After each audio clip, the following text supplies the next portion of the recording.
İmar planı çıkar değil, insan odaklı olması gerekiyor. Maalesef uzun yıllardır çıkar odaklı imar planının sonucunda şehirlerimiz kadim şehir geleneğimizden ve kültürümüzden kopmuş vaziyette. Bunun için bizler de insan merkezli imar planı anlayışını hızlı bir şekilde sahaya yansıtmamız gerekiyor. Peki insan merkezli imar planı nasıl olması gerekiyor? Bunun belli başlı saç ayakları var. Bunlardan en önemlisi kültürün korunması gerektiği. Kültür nedir? Nesilden nesile aktarılan, insanların geleneğini, göreneğini yansıtan bir bütündür. Fakat maalesef çarpık kentleşmenin, çıkar odaklı imar planı anlayışının sonucunda kültürümüz ciddi bir darbe almış durumda. Biz tekrardan bunu revize etmek, yenileyebilmek için kültürü merkeze alarak, insanı merkeze alarak yeni bir imar planı anlayışını sahaya yansıtmamız gerekiyor. Çarpık kentleşme sonucunda maalesef bizim apartmana hapsolan neslimize bir borcumuz var. Neslimize doğayı ve doğal olanı hissetmeleri için bir kent, bir şehir borcumuz var.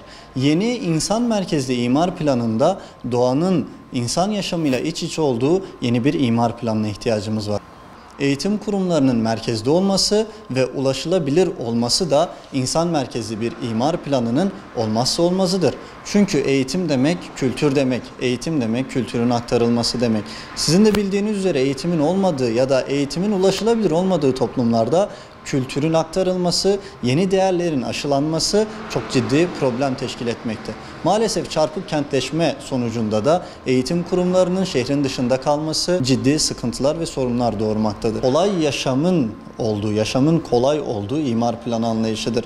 Hayat bizden ibaret değil. Dezavantajlı gruplar da var. Çocuklar var, bebekler var, engelliler var.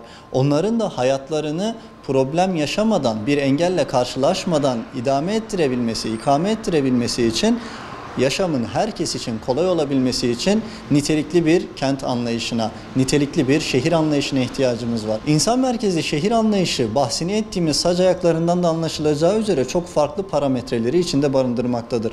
Dolayısıyla bu husus sadece bir inşaat mühendisinin, sadece bir şehir planlamacısının karar verebileceği, üzerine konuşulabileceği bir şey değildir. Çok farklı disiplinlerin, psikologların, sosyologların, mühendislerin, mimarların, şehir plancılarının ve daha aklıma gelmeyen onlarca disiplinin bir araya gelerek insan merkezli şehir planlamasını yeniden ortaya koyması gerekiyor. Yeniden tartışmaya açmamız gerekiyor. Maalesef içinde yaşadığımız şehirler her ne kadar son yıllarda bazı şeyler toparlanmış olsa bile istediğimiz düzeyde değiller.